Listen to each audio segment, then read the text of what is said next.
तो जेनजी बाबा ये बताएं कि इस पूरे मामले को लेकर आपने देखा पिछले दिनों देश में एक आंदोलन छिड़ा, उन जेनजी बच्चों को आप अपनी तरफ से क्या कहेंगे जिन्हें लेकर, जिन्होंने एक प्रदर्शन किया, उन्हें देकर आपने देखा कि एक विभाजन देश की राजनीति में भी रहा, लेकिन उनकी मांगों को लेकर सबने कहा कि मांग उनकी जायज है। देखिए, बात तो बिल्कुल जायज थी। शिक्षा, स्वास्थ्य इस देश की नैतिक जिम्मेदारी है। हम युवाओं के और युवाओं की शिक्षा के साथ और शिक्षा के साथ साथ उनके भविष्य के साथ यदि खिलवाड़ हो तो अपनी बात रखने का हक प्रत्येक नागरिक को है, प्रत्येक भारतीय को, संविधान की लॉ के तहत भी। तो अपनी बात को, हक को रखने के लिए आंदोलन करना अनुचित नहीं है, लेकिन उस आंदोलन से देश का अहित ना हो, दलों में ना बटें, देश में बने रहें। उस आंदोलन में हमें किसी विदेशी ताकत की कठपुतली नहीं बननी। उस आंदोलन में अपनी मर्यादा पार नहीं करना, अपनी बात रखना जायज था, बहुत बेहतर किया और होना चाहिए था। ये कोई अतिशयोक्ति भी नहीं कही जा सकती, लेकिन उसमें जो बीच बीच में कुछ लोगों ने फूहड़ता, अमर्यादित शब्दों का प्रयोग किया, अभद्र भाषा बोली, वो ठीक नहीं थी। दोनों तरफ से, एक तरफ से नहीं, दोनों तरफ से। इधर से भी कुछ लोग बोल रहे थे, उधर से भी बोल रहे थे, पक्ष भी बोल रहा था, विपक्ष भी बोल रहा था, फिर वहीं स्टूडेंट में भी बोल रहे थे। तो हमें लगता है कि वर्तमान समय में देश में अनेक दल हैं, उन दलों में वर्तमान में इतनी तेज खींचातानी हो गई कि दल की जगह वो दलदल होते जा रहे। आप तो ये, मुझे लगता है मौजूदा राजनीति पर ये बहुत बड़े बयान है आपका।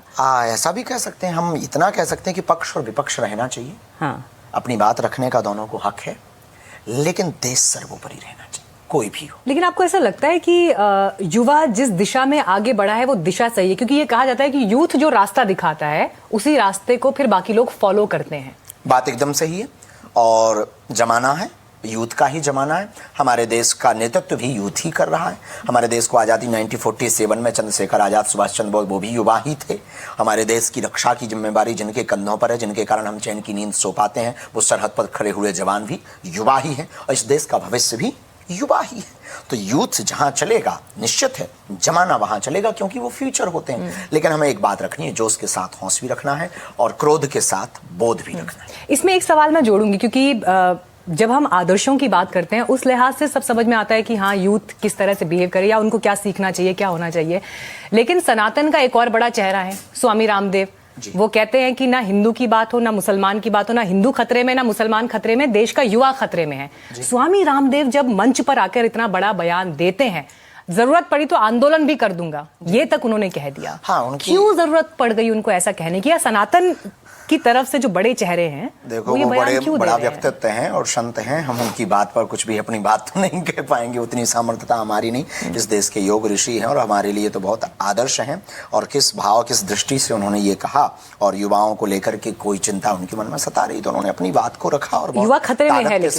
देखिए, वर्तमान समय में परिस्थितियां तो विचित्र हैं, युवा खतरे में हैं, ये हम कह पाना बहुत कठिनता के साथ में, इस बात को हम सही और गलत के तथ्य में नहीं जा सकते, पर इतना कह सकते हैं कि वर्तमान में बदलाव की तो आवश्यकता है। आपने एक बयान दिया युवाओं को लेकर ही, आपने हाल में कहा कि अभी जान देने का समय नहीं है, जो देश के खिलाफ है उनकी जान लेने का समय है। अब तक आज़ादी के पहले ये गाना गाया जाता था, आज़ादी के दिन, स्वतंत्रता दिवस के दिन अथवा 26 जनवरी के दिन ये गीत और गाना और एक नारे लगाए जाते, देश तेरे लिए मर मिटेंगे हम, जान दे देंगे हम। 80वें स्वतंत्रता दिवस पर हमने एक आह्वान किया कि जान दे देंगे।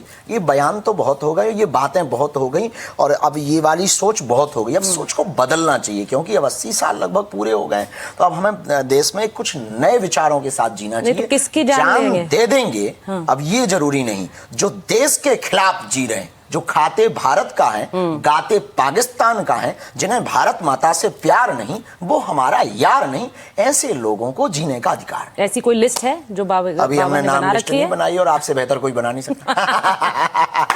नहीं, ये इसलिए भी पूछ रही हूँ क्योंकि प्रधानमंत्री ने एक दिमागी नक्सल की बात कर दी बाबा जी, तो आपकी जो फहरिस्त है ना, वो मुझे उसी तरफ जाती हुई नजर आ रही है। ना, ये तो स्वतंत्रता दिवस पर हमने बोला जी, उन्होंने भी स्वतंत्रता दिवस पर ही बोला था, तो वो दिमागी नक्सल की बात कर रहे थे। जो बातें आपने गिनाई वो कुछ उसी तरह से थी। तो क्या आपको लगता है कि देश के खिलाफ जो लोग काम कर रहे हैं, देखिए, हम उनके खिलाफ आपकी भी एक मुहिम है?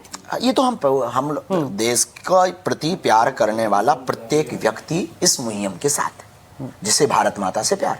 आप भी भारतीय नागरिक हैं, तो आप भी भारत से प्यार करते हैं, तिरंगा से प्यार करते हैं, तो आप चाहते हैं कि देश के खिलाफ जीने वाले लोग यहाँ रहें? आप तो नहीं चाहेंगे। कोई भी राष्ट्र प्रेमी ऐसा नहीं चाहेगा और किसी भी राष्ट्र में ऐसा नहीं चाहेगा।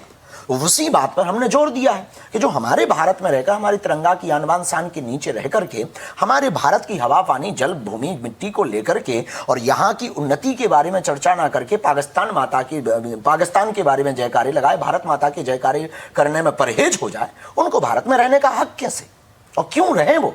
और हम उनके लिए, उन नमूनों के लिए अपनी जान क्यों दें? इससे बेहतर है कि उनको फांसी के फंदे पर चढ़वाया जाए कानूनी तरीके से, उनकी जान ले ली जाए तो बेहतर है, या उनको सरहद पार करा दिया जाएगा, भैया लो टिकट लो, लाहौर जाओ, इधर काहे को जी रहे हो, लाहौर में अपना आनंद लूटो, ये छोड़ो भारत। फिर आपके इस बयान पे बहुत से लोग कह देंगे बड़ा विभाजनकारी बयान दे रहे हैं बाबा। बिल्कुल भी विभाजनकारी नहीं है ये। विभाजनकारी, यदि भारत माता के प्रति प्यार जगाना विभाजनकारी बयान है तो ये बयान बना रहना चाहिए। और हम तो चाहेंगे कि ऐसी कोई लिस्ट आपके पास हो और यदि वो टिकट लेने को रेडी हो तो लाहौर का खर्चा हम उठवा। आप मेरी गर्दन क्यों दाव पे लगा रहे हैं? आप अपनी फहरिस्त दीजिए ना, मुझे क्यों बता रहे हैं? पंडित जी, इसमें एक बात आप समाज की तरफ कर रहे हैं, समाज की तरफ से कर रहे हैं, तो जिम्मेवारी आपकी है सुनने की। जी शास्त्री, इसमें एक बड़ा सवाल ये भी निकल कर आता है, जब हम किसी को ये कहते हैं कि आप पाकिस्तान चले जाओ या आप देश के प्रति कितने ईमानदार हो नहीं हो, जब ये सर्टिफिकेट्स दिए जाते हैं तो उस समय पर एक विश्वास की खाई पैदा होती है देश के भीतर ही दो वर्गों के बीच में। जी। क्या साथ चलने की कोई परिस्थिति नहीं होती? साथ चलने के लिए ही तो 80 सालों से आवाजें उठा रहे हैं कि देश के लिए जियो, देश के लिए मरो, देश के लिए ही करो, देश को आगे बढ़ाओ, देश की उन्नति, जाति मजहब पंथ परंपरा इनसे ऊपर उठो, इन सब से ऊपर उठ करके देश के लिए जियो, सनातन की राष्ट्र की राष्ट्र प्रेम की चर्चा करो, राम प्रेम की चर्चा करो, रामत्व की चर्चा करो, शिवत्व की चर्चा करो, प्रेम की चर्चा करो। लेकिन कुछ लोगों ने, हम लोगों ने कहा भाई भाई भाईचारा होना चाहिए, लेकिन कुछ लोगों ने क्या किया कि हमने तो उनको भाई भाई की दृष्टि से देखा, भाईचारे की दृष्टि से देखा, उन्होंने हमें केवल चारा की दृष्टि से देखा। चारा की दृष्टि से हाँ, उन्होंने भाई हटा दिया, सिर्फ चारा समझ लिया। इसलिए हम चाहते हैं ऐसे लोग, अब वो समय आ गया, ऐसे लोग चिन्हित हों इस भारत में जिनके माइंड में विदेशी प्रेम भरा हुआ है और देसी प्रेम हट गया है, जिनका दिल और दिमाग हमेशा विदेशी नीतियों से प्रभावित है। ऐसे लोग चिन्हित होने चाहिए और वो भारत में नहीं रहने चाहिए। और हमें लगता है ये हमारी भर सोच नहीं, इस देश के प्रत्येक नागरिक की सोच होनी चाहिए, वरना ये लोग देश को खोखला कर देंगे, देश में ये हंगामा कर देंगे, हिंसा फैला देंगे। इसी पर एक सवाल पूछूंगी जी, और उसके बाद हम आगे बढ़ेंगे। वंदे मातरम को लेकर एक बहस छिड़ी है, पूरे 6 छंद गाए जाएं। अब जो कह रहे हैं हम नहीं गाएंगे, क्या उनको भी आप इस फहरिस्त में रखते हैं जिन्हें देश निकाला? संविधान से बड़ा कोई है?